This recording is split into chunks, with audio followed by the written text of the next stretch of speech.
सभी को नमस्कार। मैं कौशल कुमार और स्वागत है आपका हमारे चैनल स्टडी विद कौशल में। आज हम लोग मध्यकालीन भारत का इतिहास के अंतर्गत गुलाम वंश का दूसरा पार्ट देखने जा रहे हैं और इसमें हम लोग गुलाम वंश को कंप्लीट कर लेंगे। पिछले वीडियो में हम लोगों ने कुतुबुद्दीन ऐबक और इल्तुतमिश के बारे में पूरे डिटेल से पढ़ा था, जो कि बहुत लंबा टॉपिक था जिसे हमने बहुत अच्छे से कवर किया। आज हम लोग रजिया सुल्तान से स्टार्ट करेंगे और हम लोग बलबन होते हुए कैकूबाद क्यूमर्स करते करते लास्ट में गुलाम वंश को ख़त्म कर देंगे। चलिए बिना लेट किए हुए स्टार्ट करते हैं आज का हमारा टॉपिक, गुलाम वंश पार्ट 2। रजिया सुल्तान का शासनकाल 1236 से 1240 रहा और ये लगभग 3 वर्ष 6 माह तक शासन की। इनका ओरिजिनल नेम यानी कि मूल नाम जलालत उद्दीन रजिया था।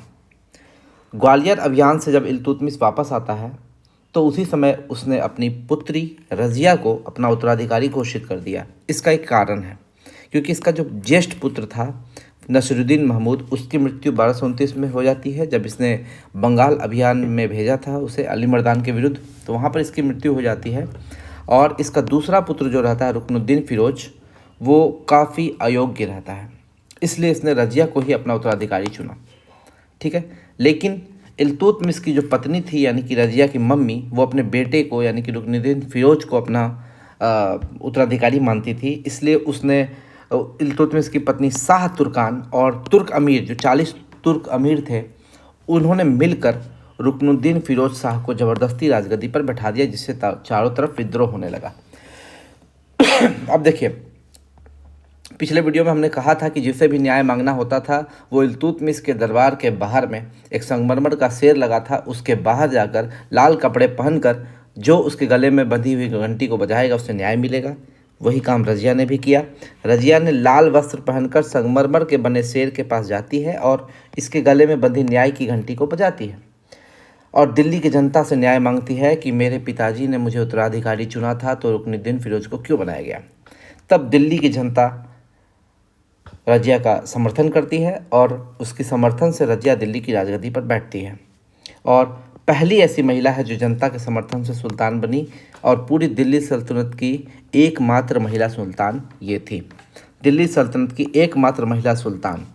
सुल्तान की उपाधि भी इसने धारण की थी, ये भी आपको याद रखना है।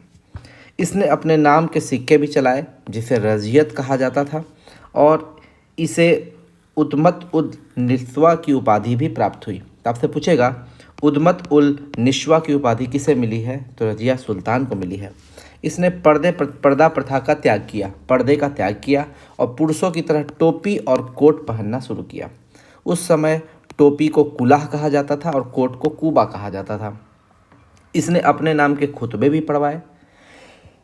1238 ईस्वी में ख्वारिज्म राज्य का सूबेदार मलिक हसन पर मंगोल ने आक्रमण किया।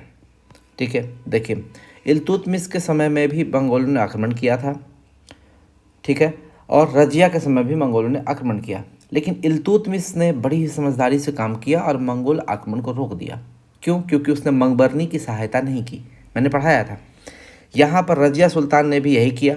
इसने कहा मलिक हसन को, जो कि ख्वारिज्म पर था, उसने कहा कि मैं पैसे से मदद करूंगा, लेकिन आपको ये बताना नहीं है कि ये पैसे से मदद कौन कर रहा है, और मैं सेना से मदद नहीं करूंगी।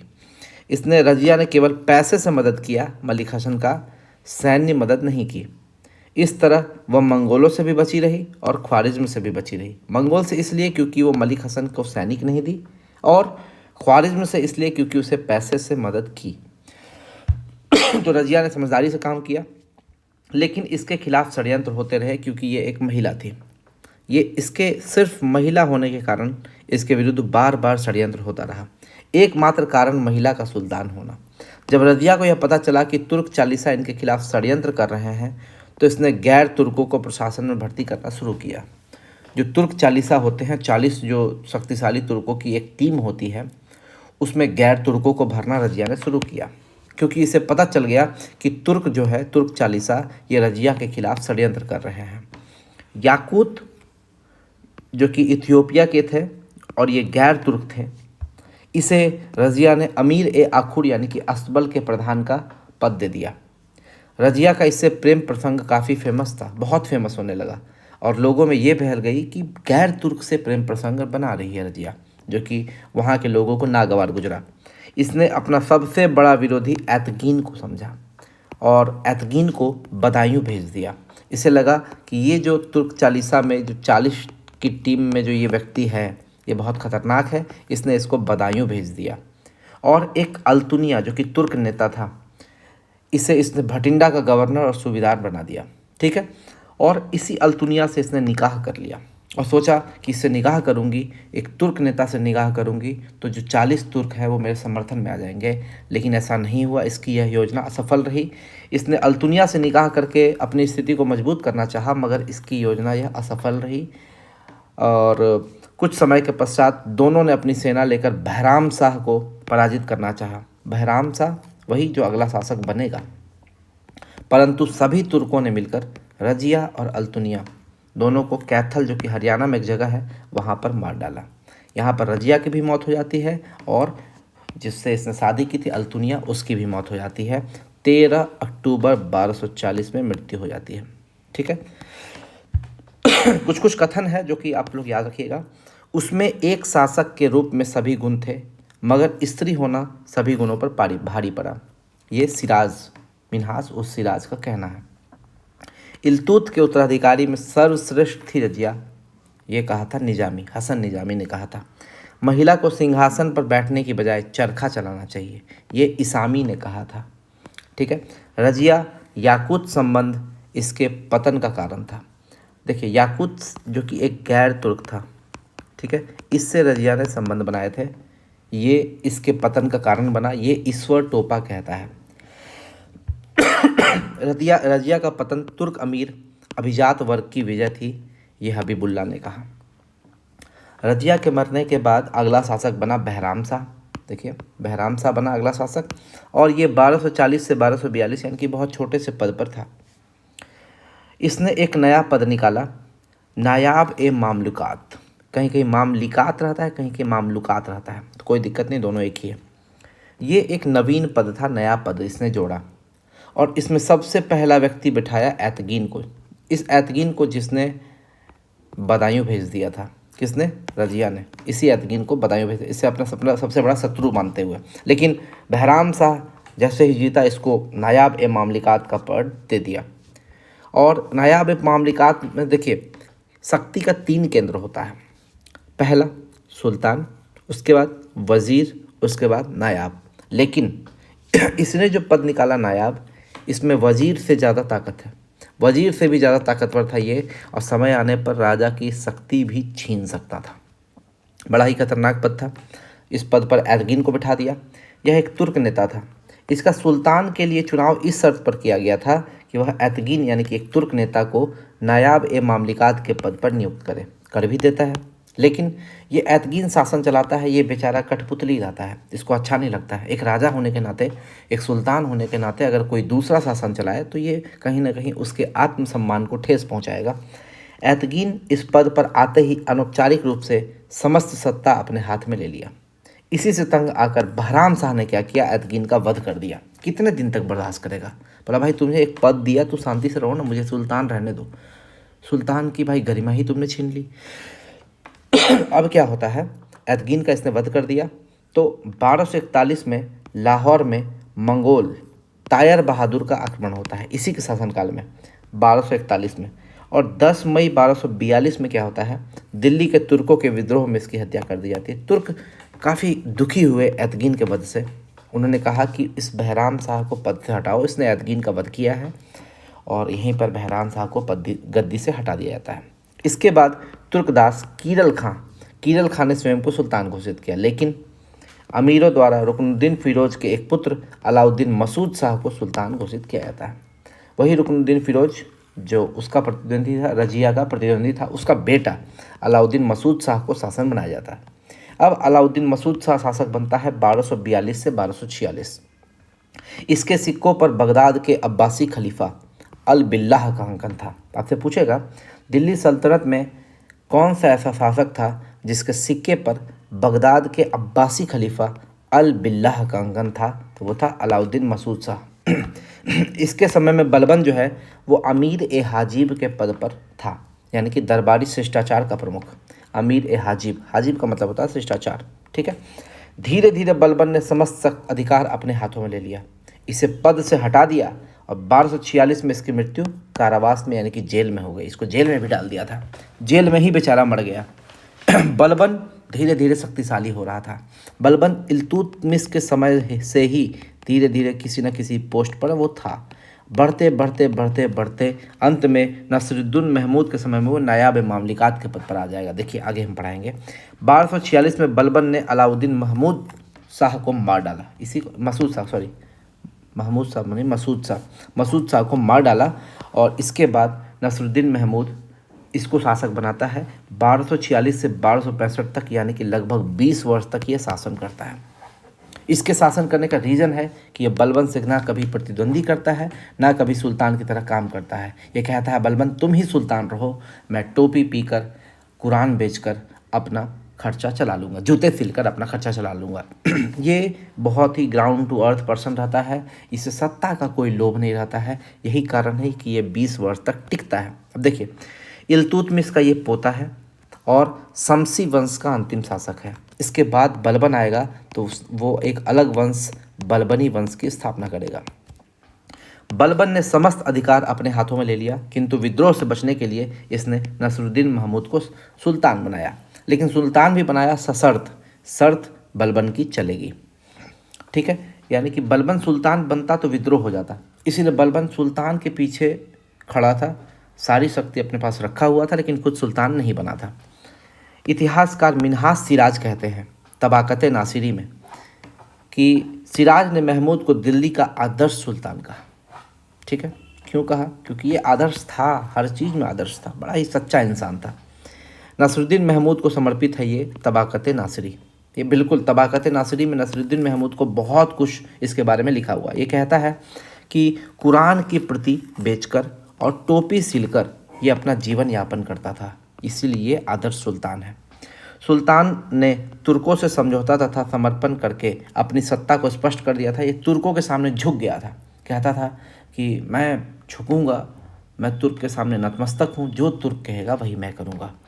इसलिए ये 20 वर्षों तक सत्ता में जमा रहा, क्योंकि ये कभी किसी को डट कर झड़प कर शासन नहीं किया, ना ये सुल्तान बनने के भी पर्पस में नहीं था। ये कहता था आप जिस मुझे बनाना है तो बनाओ, हटाना तो हटा दो, आप जो कहोगे मैं उसी में सहमत हूँ, ठीक है। सुल्तान ने यानी कि नसरुद्दीन महमूद ने बलबन को उलुग खां की उपाधि दी, ठीक है। मंगोलों को हराने तथा 1260 में मंगोल नेता हलाकू खां से संधि करने के कारण ये बलबन ने मंगोलों को धूल चटाया। इसी कारण ये जो सुल्तान है नसरुद्दीन महमूद, इसने बलबन को उलुग खां की उपाधि दी थी। 1265 में इसकी मृत्यु हो जाती है। बलबन दिल्ली की राजगद्दी पर बैठ जाता है। अब बलबन जो है वो खुद दिल्ली की राजगद्दी पर बैठता है। इसकी एकमात्र पत्नी थी बलबन की पुत्री हुजैदा, यानी कि ये पत्नी भी एक ही रखा था। अब बलबन की पुत्री हुजैदा से ये शादी करता है, ठीक है। इसका कथन है हम राज्य के ट्रस्टी हैं, मालिक नहीं। यानी कि ये कहता है जनता के सेवक हैं, हम राज्य के ट्रस्टी हैं, मालिक नहीं। इसीलिए हम आराम से टोपी सिलकर और कुरान के प्रति बेचकर अपनी ज़िंदगी बिता सकते हैं। हमें किसी पर शासन करने की, किसी का दमन करने की आवश्यकता नहीं है। इसके बाद आता है गयासुद्दीन बलबन। 1265 से 1287 ईस्वी तक ये शासन में रहता है। इसका वास्तविक नाम है बहाउद्दीन। ये भी एक इलबरी तुर्क है, लेकिन ये इलबरी वंश से संबंधित नहीं है। यही प्रश्न पूछता है तो ये इलबरी तुर्क, लेकिन ये इलबरी वंश से संबंधित नहीं है। ये बलबनी वंश की नींव डालता है, ये एक अलग वंश बनाता है, बलबनी वंश। सुल्तान बनने के साथ गयासुद्दीन की उपाधि मिली। इसे गयासुद्दीन बलबन पहले नहीं बोलते थे, पहले बहाउद्दीन बलबन बोलते थे। बहाउद्दीन इसका मूल नाम था, लेकिन जैसे ही ये सुल्तान बना इसे गयासुद्दीन की उपाधि मिली, तो गयासुद्दीन इसकी उपाधि है, इसलिए इसे गयासुद्दीन बलबन भी कहते हैं। नसरुद्दीन महमूद ने इसे उलुग खां की उपाधि दी, क्यों? क्योंकि इसने मंगोलों को हराया था। याद देखिए 1260 में मंगोल नेता हलाकू खां से संधि की थी। उसके बाद नीतियाँ इसकी देखिए, इसकी कुछ नीतियाँ हैं। राजत्व का सिद्धांत, इसको पढ़ेंगे, बहुत इंपॉर्टेंट है। रक्त व लोहे की नीति, ब्लड एंड आयरन पॉलिसी, इसकी मंगोल नीति। उसके बाद दल चालीसा का दमन। इल्तुतमिश ने जो दल चालीसा यानी कि तुर्कान ए चहलगानी का गठन किया था, उसको समाप्त करने वाला था बलबन। ठीक है। उसके बाद प्रशासन देखेंगे तो सैन्य प्रशासन, गुप्तचर प्रशासन और न्याय प्रशासन, ये 3 चीज़ हम लोग प्रशासन में पढ़ेंगे। अब देखिए 1233 ईस्वी में इल्तुतमिश ने ग्वालियर विजय के दौरान इसे खरीदा था, यानी कि इल्तुतमिश का गुलाम था। और ये बलबनी वंश भी कहीं ना कहीं एक गुलाम इसका संस्थापक था। जैसे देखिए इलबरी वंश, 3 वंश है गुलाम वंश में। इलबरी वंश, पहले कुतुबी वंश, सबसे पहले कुतुबी वंश है, फिर इलबरी वंश है, फिर बलबनी वंश है। कुतुबी वंश का संस्थापक था कुतुबुद्दीन ऐबक, जो कि मोहम्मद गौरी का दास था। इलबरी वंश का संस्थापक है इल्तुतमिश, जो कि कुतुबुद्दीन ऐबक का दास था। और बलबनी वंश का संस्थापक है बलबन, जो कि इल्तुतमिश का दास है। तीनों वंश किसी न किसी गुलाम से संबंधित है, उसका संस्थापक गुलाम है, इसीलिए इस वंश को ही गुलाम वंश कहते हैं। अब 1233 में इल्तुतमिश ने ग्वालियर विजय के दौरान इसे खरीदा था। इसे दल चालीसा में शामिल करते हुए खसदार के पद पर नियुक्त किया। क्योंकि बलबन ने इल्तुतमिश का दिल जीत लिया था, इसलिए इसने खसदार का पद नियुक्त किया बलबन को। ठीक है। खसदार जो है वो सुल्तान का निजी सेवक होता है, पर्सनल सर्वेंट या पर्सनल असिस्टेंट। ये सुल्तान का पद सुल्तान ने यानी कि इल्तुतमिश ने इसको अपने दल चालीसा में शामिल करते हुए खसदार का पद दिया था। इसके बाद रजिया के समय में ये अमीर ए शिकार के पद पर था, अमीर ए शिकार के पद पर। इसके बाद बहराम शाह के समय ये अमीर ए आखूड़ के पद पर था, अस्तबल का प्रधान था। अलाउद्दीन मसूद शाह के समय अमीर ए हाजिब यानी कि शिष्टाचार, इसको हाजिब यानी कि शिष्टाचार का प्रधान था। ठीक है, इसको सुधार लेते हैं थोड़ा सा, शिष्टाचार। ठीक है। उसके बाद नसरुद्दीन महमूद के समय नायाब ए मामलिकात के पद पर था, यानी कि सबसे पहले सुल्तान, फिर वजीर, फिर नायाब का पद था। और ये ऐसा पद था जो वजीर से भी ज़्यादा ताकत रखता था। समझ सत्ता ये अपने हाथ में रखे हुए था, केवल नसरुद्दीन महमूद को कठपुतली सुल्तान बनाया हुआ था।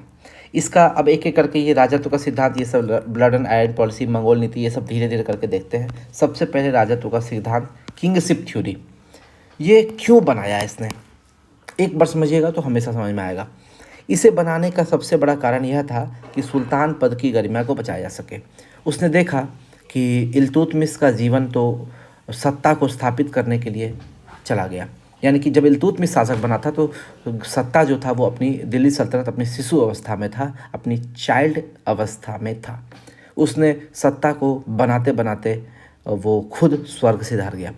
इसके बाद कोई भी सुल्तान इतना बड़ा नहीं था, इतनी अच्छी उसकी छवि नहीं थी कि लोग उसका इज़्ज़त कर सके। धीरे धीरे धीरे करके नसरुद्दीन महमूद भी राजा सुल्तान होते हुए बलबन के तलवे चाटता था। यही कारण है कि सुल्तान की गरिमा को बलबन ने खोते हुए देखा था। ये चाहता था कि सुल्तान का नाम सुनते ही लोग थर थर काँपे, सुल्तान का नाम सुनते ही लोग डरे, उसकी इज़्ज़त करें।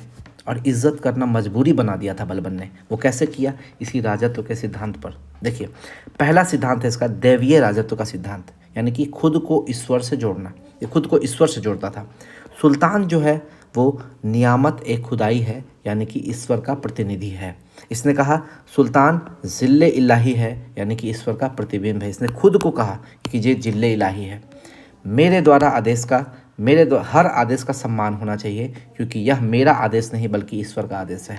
ये दैवीय राजत्व का सिद्धांत कहता है। ये कहता है कि मैं जो आदेश दे रहा हूँ समझ लो कि ये ईश्वर का आदेश है। यह अपने पुत्र बुगरा खां से कहता है कि सुल्तान के हृदय में ईश्वर की कीर्ति का निवास होता है, सुल्तान को बेहद निरंकुश होना चाहिए। ये अपने बेटा बुगरा खां से कहता है, बलबन का बेटा बुगरा खां।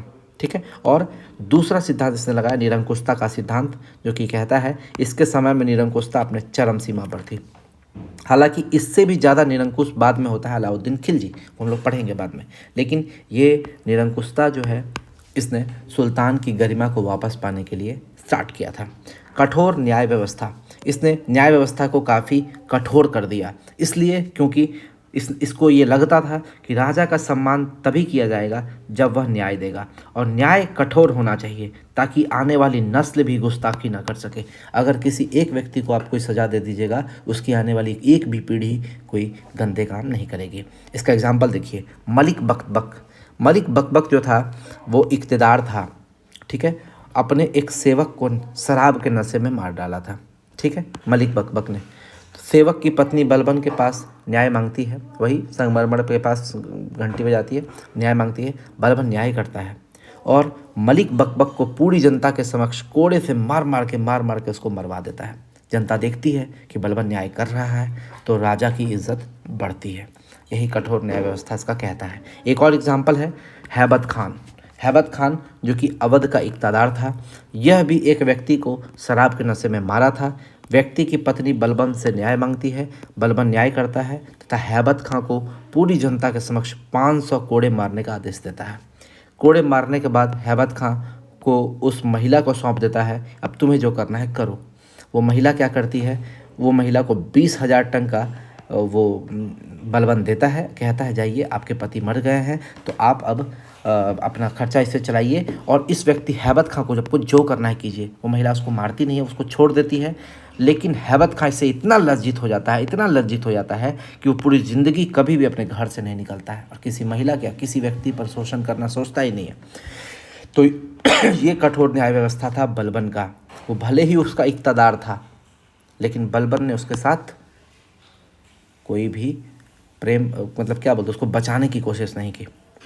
उसके बाद सख्त दरबारी अनुशासन। दरबार में कोई हंसी मजाक नहीं। बलबन कोई वर्ड बोल रहा है, बीच में कोई हंस दिया, ये बलबन को गुस्ताखी पसंद नहीं था। उसे अपनी सभा में हंसी पसंद नहीं थी, उसे कोई मजाक पसंद नहीं था, उसे कोई संगीत पसंद नहीं था, उसे नृत्य पसंद नहीं था, उसे शराब का सेवन पसंद नहीं था, मद्यपान। उसके दरबार में कोई शराब पी के आए वो उसे पसंद नहीं था। तो ये बलबन ने सख्त डिसिप्लिन जो है अपने दरबार में लागू किया था। उसके बाद इसने सिजदा और पाबोस एक फ़ारसी परंपरा को की शुरुआत की।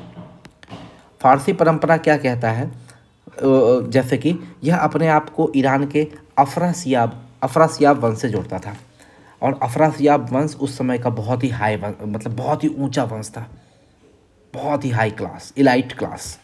ठीक है, और ये इस वंश से अपने आप को जोड़ता, बोलता था मैं कोई आम नागरिक नहीं हूँ, मैं अफरासियाब वंश से संबंधित हूँ। लोग अफरासियाब वंश सुनते ही इज्जत उसके मन में आ जाता था। तो ये अपने आप को अफरासियाब वंश से जोड़ा। और सिजदा, इसने सिजदा और पाबोस की शुरुआत की। सिजदा का अर्थ है कि सुल्तान के सामने लोग जाएंगे और सिर झुकाकर उसका सम्मान करेंगे, और पाबोस यानी कि सुल्तान के पैर को चूमने की प्रथा। लोग आएंगे और सुल्तान के पैर को चूमेंगे, यानी कि सुल्तान की जो गिरी हुई इज्जत है उसको बलबन ने बढ़ाने की फिर से शुरुआत की। सुल्तान बलबन स्वयं को अन्य से ऊंचा दर्शाने के लिए वह ऊंचे राज सिंहासन पर बैठता था। पब्लिक उससे नीचे रहती थी, वो ऊपर बैठता था कि वो सबसे ऊपर है। जब बलबन चलता था तो इसके साथ इसके अंगरक्षक नंगी तलवार लेकर चलते थे कि कोई गुस्ताखी ना करे। तलवार की धार पूरी तेज रहती थी कि एक ही बार में सर अलग, समझे। और तुर्क नस्लवाद की नीति भी ये लगाता था। ये कहता था यह केवल तुर्क व्यक्ति को बड़े पदों पर रखता था, बाकी गैर तुर्कों को एक छोटा जात समझता था। यह गैर तुर्कों से मिलना तक पसंद नहीं करता। ये कहता था जब मैं किसी तुच्छ परिवार को देखता हूँ तो मेरे शरीर की प्रत्येक नाड़ी क्रोध से उत्तेजित हो जाती है तथा मेरा हाथ अपने आप ही तलवार की म्यान पर चला जाता है। मतलब किसी दूसरे जात को देखता है या गैर तुर्क को देखता है तो इसका हाथ इसके तलवार पर चला जाता है, मन करता है कि ये क्रोध से उस तलवार को निकाले, उसका गला काट दे, समझे। पहली बार फारसी परंपरा को दरबार में इल्तुतमिश द्वारा लाया गया था, लेकिन उसे सिस्टमेटिक वे में लाने का श्रेय बलबन को जाता है। इसने नवरोज स्टार्ट किया, अपने आप को अफरासियाब वंश से जोड़ा। सिजदा और पाबोस इसने स्टार्ट किया। पारसी त्यौहार नवरोज की भी इसने शुरुआत की। ये नवरोज भी एक फारसी परंपरा का सबूत है। उसके बाद बात करें ब्लड एंड आयरन पॉलिसी, रक्त और लोहे की नीति। किसी भी तरह के विद्रोह को दबाने के लिए हिंसात्मक साधनों का प्रयोग करना ही ब्लड एंड आयरन पॉलिसी है। इसका कारण क्या था? इसका कारण ये था कि अमीरों के षड्यंत्र से बचना। अमीर लोग बहुत षड्यंत्र करते थे। आंतरिक विद्रोह के बढ़ते स्वरूप को कम करना, बढ़ते अपराध को कम करना, सुल्तान की गरिमा को बनाए रखना और जनता के खोए हुए विश्वास को प्राप्त करना, यही था इस ब्लड एंड आयरन पॉलिसी का कारण। अब देखिए, दिल्ली में एक विद्रोह होता है, जितने भी विद्रोह होंगे उसको दबाने के लिए हम जो शक्ति का प्रयोग करेंगे उसी को ब्लड एंड आयरन पॉलिसी कहते हैं। भाई कोई भी विद्रोह करेगा तो बचेगा नहीं वो, यही है blood and iron policy. Delhi में मेवाती समूह का दमन होता है और वहाँ पर डकैती को रोकता है। बलबन रोकता है।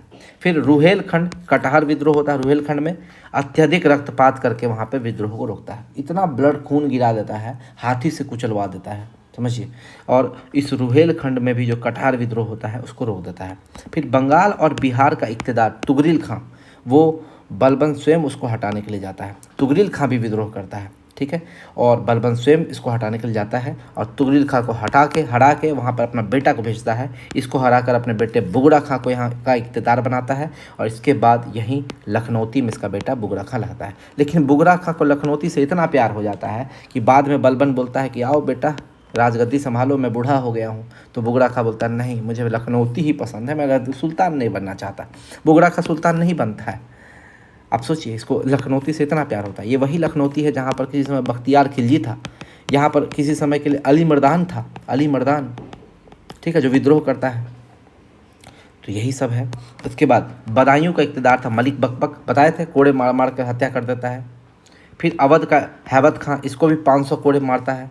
इसके बाद अमीन खां को अवध का इक़्तिदार नियुक्त करता है। फिर अमीन खां के बाद इसको तुगरिल खां बंगाल प्लस बिहार के विद्रोह का दमन करने के लिए भेजता है, मगर अमीन खां हार कर वापस आ जाता है। देखिए, जब तुगरिल खां यहाँ पर विद्रोह करता है बंगाल और बिहार में, तो इसी अमीन खां जिसको अवध का वो इक़्तिदार बनाता है उसको भेजता, जाओ बंगाल का विद्रोह को दमन करके आओ। लेकिन बेचारा तुगरिल खां के डर से वो भाग के आ जाता है अमीन खां।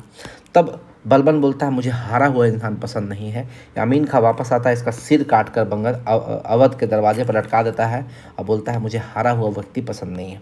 फिर शेर खां तुर्कान ए चहलगानी का मेंबर रहता है। ये एक योग्य शासक रहता है। इसे बलबन ने नॉर्थ वेस्ट वाले क्षेत्र में मंगोल आक्रमण से बचने के लिए तैनात किया था। ये शेर खान इतना ज़्यादा योग्य रहता है कि मंगोलों को कम से कम 20 से 25 बार वो हरा चुका रहता है। जितनी बार मंगोल सोचता है कि मैं बलबन के साम्राज्य में घुसूँ, वो घुसने ही नहीं देता है। लेकिन इससे क्या होता है, बलबन को एक डर हो जाता है कि कहीं ये शेर खान मेरा गद्दी न छीन ले। वो इनसिक्योरिटी फील करने लगता है, ठीक है, क्योंकि उसको लगता है कि मेरे टक्कर का कोई व्यक्ति है तो यही शेर खां है। तो ये क्या करता है,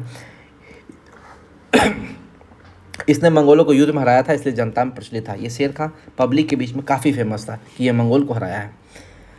इसने शेर खां को मिलने के लिए एक बार बुलाया, प्यार से बुलाया शेर खां को मिलने के लिए। शेर खां भी गया, भाई सुल्तान बुलाया है तो गया। लेकिन बलबन इसको विष देकर मार डालता है। इनसिक्योरिटी फील होता है, उसको लगता है कि इसको आज नहीं मारेंगे तो कल यही सांप बनकर हमको काटेगा। बर्नी इसको क्या कथन रहता है कि बलबन को खुफिया कातिल या बड़े पैमाने पर कत्ल करने वाला व्यक्ति का। यहीं पे जब शेर खां को मार देता है ये बलबन, तब बर्नी इसमें बोलता है कि बलबन एक खुफिया कातिल है, बड़े पैमाने पर कत्ल करने वाला व्यक्ति है। उसके बाद बलबन की मंगोल नीति देखिए, 3 इसमें चीज़ पढ़ना है। पहला तो मंगोलों के प्रति रक्षात्मक नीति, इसमें पुराने किलों की मरम्मती करवाता है, दुर्ग का निर्माण कराता है ताकि मंगोल एंट्री कर ही नहीं पाए। पुराना जितना भी किला था सबको मरम्मत करवा दिया और नया नया दुर्ग बनाया। तो ये मंगोल की रक्षात्मक नीति है। और शेर खान नामक अफगान सेनापति को वो वहाँ पर लगाता है, अत्यधिक योग्य रहता है, लेकिन बलबन इसको विष डालकर मार देता है क्योंकि बलबन को इनसिक्योरिटी फील होने लगता है कि कहीं शेर खां बाद में बलबन को ही हटा ना दे। फिर बलबन के बेटे शहजादा मोहम्मद की मंगोल अभियान में मृत्यु हो जाती है। मंगोल का एक बेटा मर जाता है मंगोल अभियान, शहजादा मोहम्मद। बलबन इसके शोक में बलबन की मृत्यु 1287 में हो जाती है। बलबन इतना अपने इस बेटे के जाने से दुखी होता है कि ये शोक में ही इसकी बलबन की मृत्यु हो जाती है। बलबन का बेटा बुगड़ा खां सुल्तान बनने से मना कर देता है और ये शहजादा मोहम्मद की मौत ही हो जाती है। तब कोई और शासक बनता है। अब देखिए, कुछ प्रशासनिक सुधार भी बलबन के हैं, जैसे कि इसने एक नवीन सैन्य विभाग बनाया था, सैनिक वाला विभाग, दीवाने अर्ज पूछता है, दीवाने अर्ज। और ये दीवाने अर्ज सैन्य विभाग का प्रमुख कौन रहता है, इसका प्रमुख रहता है अरीज ए ममालिक। और पहला व्यक्ति जो अरीज ए ममालिक के पोस्ट पर बैठा था उसका नाम रहता है इमाद उल मुल्क, ठीक है, ये भी आपको याद रखना है। और ये बलबन जो है वो सिर्फ सैनिक की नियुक्ति ही नहीं करता है, दीवाने अर्ज सैनिक की नियुक्ति करता है इसके थ्रू, और उसको सैन्य प्रशिक्षण भी देता है। बाद में पढ़ेंगे सबसे अच्छा सैन्य प्रशिक्षण देता था अलाउद्दीन खिलजी, हम लोग अलाउद्दीन खिलजी में पढ़ेंगे, ठीक है। उसके बाद इसने एक सशक्त गुप्तचर व्यवस्था बनाई, बरीद ए ममालिक। बाद में पढ़ेंगे अलाउद्दीन ने भी एक बरीद नामक गुप्तचर विभाग बनाया था, लेकिन बरीद ए ममालिक जो है वो गुप्तचर विभाग का हेड था। बरीद ए ममालिक गुप्तचर विभाग का हेड था, किसके समय में, बलबन के समय में। फिर बलबन के 2 पुत्र थे, मोहम्मद खां बुगड़ा खां। ये मोहम्मद खां मुल्तान, सिंध और लाहौर का क्षेत्र इसको मिला था। इसकी मृत्यु मंगोल अभियान में हो जाती है। 1287 में बलबन इसकी याद में मर जाता है। पढ़ें, बुगड़ा खां बंगाल और बिहार का इसको मिलता है, लखनौती में रहता है। ये सुल्तान बनने से मना कर देता है, लेकिन इसका पुत्र कैकुबाद 1287 से 1290 में ये इतना अयोग्य रहता है, फिर भी इसको सुल्तान बना दिया जाता है। ये सुल्तान मात्र 3 वर्ष रहता है, उसके बाद इसका पुत्र क्यूमर्स वो बनता है सुल्तान, और ये भी काफ़ी अयोग्य रहता है। इस वंश का अंतिम शासक है क्यूमर्स। 1290 में जलालुद्दीन खिलजी जो है इसकी हत्या कर देता है और इसकी हत्या करके खिलजी वंश की नींव डालता है। तो ये था हमारा जितना भी टॉपिक था बचा हुआ वो हमने कंप्लीट कर दिया। गुलाम वंश का जो शेष टॉपिक था वो मैंने कंप्लीट कर दिया, इतना ही है, इससे ज़्यादा कुछ भी नहीं है। तो कैसा लगा आपको मेरा वीडियो? अगर आपको मेरा वीडियो अच्छा लगा हो तो मेरे चैनल को लाइक शेयर और सब्सक्राइब कीजिएगा, ज़्यादा से ज़्यादा लोगों को वीडियो फैलाइएगा। और अगर किसी को PDF चाहिए तो आप लोग स्टडी विथ कौशल एप्लीकेशन जो कि गूगल प्ले स्टोर पे है, वहाँ पे जाके इसको डाउनलोड कर लीजिए। वहाँ पे आपको पेड कोर्सेज में मैं जो भी वीडियोज़ पढ़ाता हूँ यूट्यूब में, सभी वीडियोज़ के PDF वहाँ पर अवेलेबल हो जाएंगे। ठीक है, धन्यवाद।